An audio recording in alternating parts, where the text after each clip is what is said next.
Sorry for the delay, folks. We had a technical snafu, but it's been solved. Good morning, everybody. When I ran for mayor, I made a commitment to the people of the city of Buffalo. I promised that this administration would operate differently. I promised transparency. I promised accountability. The DJ Granville saga was a public example of the city failing on both counts. On January 1st, I stood here and pledged the release of all Buffalo Police Department's internal affair files related to the incidents. Since early January, our law department has spent over 200 hours combing through those files. We are talking about more than 3,200 pages, and in addition to that, 12 hours of audio recordings. It was painstaking, time-consuming work, as the Corporation Counsel's office made sure that witness information, identifying information, was not released to the public inadvertently and that people's names were protected. I want to thank the law department for their tireless work to allow us to release every document to the public before the end of February. Lots of pages, to go through. And this does not count the 12 hours of audio recordings. As of this morning, all the files are publicly available through the city's FOIL portal. Today is about giving the public access to information that, after all, belongs to them. Anyone can go to the city's FOIL portal and search this. Go to the portal, put in case number 26-207 and review every file. Anyone can draw their own conclusions about how the Buffalo Police Department handled this incident and the subsequent investigation. I myself have not reviewed the full content of this release before the files were released to the public. It was important to me that we get every file published as soon as possible, and that is out to the public today. I did not want there to be any perception that this administration was filtering or shaping in any way the documents that we released today. Everything that was in the file is out on the website right now. With that in mind, I'm not going to offer any conclusions today about the substance of the investigation. In the coming weeks, we're going to do a deeper dive and review the entire disciplinary process and determine what changes we need to make to strengthen accountability and transparency and rebuild public trust. We're going to make sure we don't make the same mistake twice. In just 2 months, under the leadership of interim Commissioner Craig Macy, the Buffalo Police Department is already doing things differently. We saw that commitment to transparency reflected in the handling of the situation regarding Officer Woods. The department acted with the understanding that a lack of transparency erodes public trust. We took quick disciplinary action, and we put the entire timeline out for the public to see. No more hide the ball. In recent weeks, Commissioner Macy has also implemented new policies to dictate how officers must conduct themselves. In January, the police department updated its rules and regulations to create a clear conflict of interest policy. It forbids any officers from participating in actions where personal relationships could compromise or even appear to compromise their objectivity. It requires disclosure, recusal, and a written documentation. The department also updated its policy governing interactions with outside law enforcement agencies. If an officer becomes aware of an alleged misconduct involving a member of another agency, supervisors and internal affairs must now be noticed immediately. These are important changes, and they're just the beginning as we continue to work on modernizing and rebuilding the public trust with our police department. I thank Commissioner Macy for the work that he's done so far to improve the department and set the next commissioner up for success. Does anyone have any questions? Why is Commissioner Macy still in his job? since he was involved. Could you identify yourself, please? Dan Higgins from the Buffalo News. Do you still have confidence in him? Has he offered to resign? This is like a four-part question, Dan. Yeah. Okay. So, is Commissioner Macy offered to resign, and do you think he should still be in his job? That's the question you want to ask, Dan? Yes, sir. Okay. So Commissioner Macy has been forthcoming from the start. You will see when you review the files, the information that's in there. I reviewed the files, and you just said you didn't. I have a timeline of the files, and I have a glossary of the files, and it said that there is a IA investigation, or Commissioner Macy was on an audio file in revealing exactly his interaction that night. So Commissioner Macy told our transition team and our interview team forthrightly about his communications on that evening.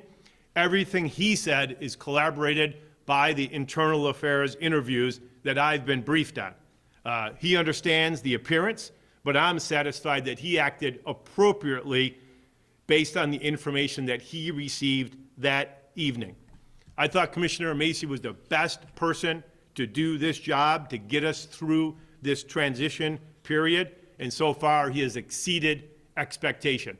But it's very clear that he revealed this information to the transition team very, very early on in the process. He laid the cards on the table. What about Granville's sister-in-law, Lieutenant Esquilin? Her and the other officers that are involved in this, why have they not been fired? The answer to that is because on December 31st, less than 24 hours before I took office, the issue was disposed of and closed. And I have no ability to go back and look at that action. But boy, it is quite suspicious that they closed the file a day before I took office. So the previous administration, that was the actions they took, which leads me to have no ability to go back and discipline any officers. But what I will do is go back and do a complete review of the disciplinary process and how we ended up in this unfortunate position. Several council members have suggested reaching out to outside law agencies, including the Attorney General. Have you had any discussions with any outside law agencies about any independent investigations? I mean, the Granville matter is closed right now, so you can't go back. So, by the action on December 31st, they put a period at the end of the conversation. So no more Niagara County DA investigation, no more Buffalo Police investigation. They closed it and said, this has been adjudicated, and you can't go back. It's a double jeopardy system, so we can't go back. That, though, you say the public can make up its mind by reading these files. A lot of people see evidence of public corruption. The Niagara County DA did not choose to prosecute that, but considering the mountain of evidence that exists now, wouldn't it be in the public interest for the Attorney General's office to see if public corruption crimes were committed here? That's up to the Attorney General. If they want to use their resources to come in and investigate that, I'd be very happy if they did that. But I'm going to control what I can control, and we're going to set up a process to review how we got here in this situation, noting that I cannot go backwards and discipline officers. That was closed on December 31st. But what we can do is review the entire process, right? Nobody thinks this was a good process. Nobody thinks justice was served. Nobody thinks that the city and the police department were transparent. We can't change that, but we can go forward and try to rebuild the public's trust by creating a system, that is more transparent. Do you think that that'll work? I mean, what's done is done. A lot of people were very disappointed in the outcomes. You know who was very disappointed in the outcome on December 31st?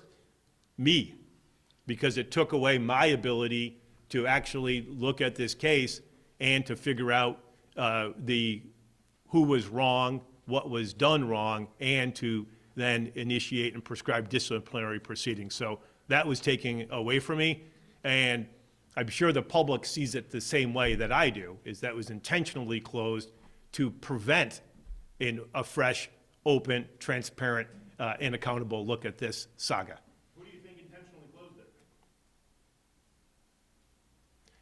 Who do I think closed it? We intentionally closed the file. Well, it was closed by the acting mayor on December 31st. It's clear who closed it. There's no mystery there. How many officers do you think actually cooperated with the internal affairs investigation? It should be in the index. Mayor, I know that you control the city of Buffalo and your administration. This file shows that the Erie County Sheriff's Office did not comply with records requests from Internal Affairs. What is just your reaction to that for a law enforcement agency not to cooperate with such an important investigation? It's a big stinky mess. None of it looks good. None of it makes the public think that if there was malfeasance or nefarious actions on any officers, that it would actually get an honest look. You know, remember, why do we need this transparency and accountability in law enforcement? Because law enforcement is entrusted by the public to enforce laws. They enforce laws from speeding tickets to domestic violence to major crimes. But we can't have this perception that the laws don't apply to law enforcement. And that's what the public is left with this Granville saga. 2 different policing agencies, Niagara County District Attorney. Truth hasn't come out. Mayor, who do you think is responsible for the death of Mr. Arlao, as news broke yesterday, and Detective Richard Hold on, before let's hold, does anyone, We're going on topic. yeah, any other Does anybody else Granville have any questions? on-topic questions first? I know I came in a little hot. I You did come in a little hot, Mr. Higgins. I accept your apology. I do apologize for that. Could you please be more clear about, did Mr. Macy offer his resignation? No, Mr. Macy didn't offer his resignation because the information you're hearing today is not new to me. I knew this information before I asked Commissioner Macy to be the commissioner. He was very forthright through the transition process. This information is in this internal affairs file, and I think you should release it. And I'm in there. And here's how I'm in there. He explained that because of the lack of accountability in the rank and file of the police department over the last year, that when officers needed questions answered, the rank and file, the brass wasn't answering the phone calls. So he said his phone often rang after midnight because he was one of the only few people with rank who are actually doing their jobs and accepting phone calls. So that's why we moved on from the last commissioner. So the last commissioner was told, you can't be commissioner after December 31st. We needed to make big changes because the police department, for this period of time between Gramalia and January 1st, was not operating in any sort of productive manner where they had a policy from the top of how to act under certain circumstances, but also what is the goals of the Buffalo Police Department. So for a long time, officers were just left to fend for themselves. And that's when I brought Macy on. I knew exactly his interactions. He was frank on that. But I was convinced then, and I am convinced today, that he is the only person who could have come in and stepped into the breach of being an interim commissioner, and he's done a great job. Mind you, most people only want to be interim commissioner if they think it's going to give them a leg up on becoming the commissioner. He was straight from the start. I'll come in, I'll fill this gap. It's going to be rough, but I'll do it, but I don't want to be commissioner. So, I have great respect for the commissioner, but I have also great respect that he laid his cards on the table right away. So none of this was a surprise. Mayor, do you have any update on the search for a new commissioner? I do. So we've contracted with an outside search firm that's doing a national search. Just this week, they narrowed that field down to 4 candidates. I have to review now those 4 candidates and figure out, for myself, none of them are from Buffalo, but how to, communicate and go through the second and third round of interviews. But I am happy to report that, a lot of applications from all around the country, and that the field is whittled down to 4 candidates. Considering the implication that this wasn't really handled well from the then acting mayor's office, with these policies and new things that you're putting in place in the police department, do you think that those will be able to sustain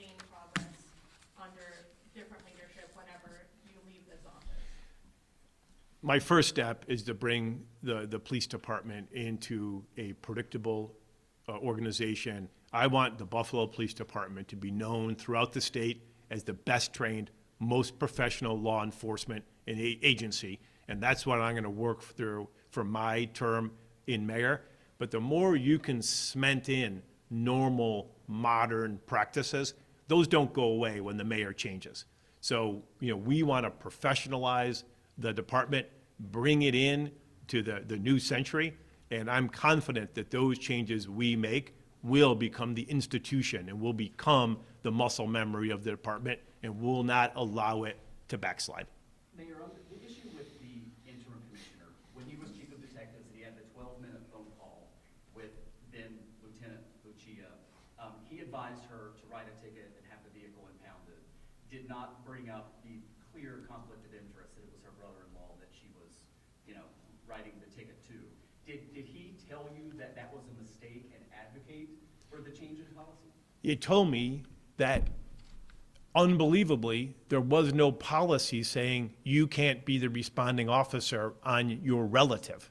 Like, there's no policy or rule against that in the Buffalo Police Department, which is unbelievable. But those were the rules in effect on that day when that phone call was made.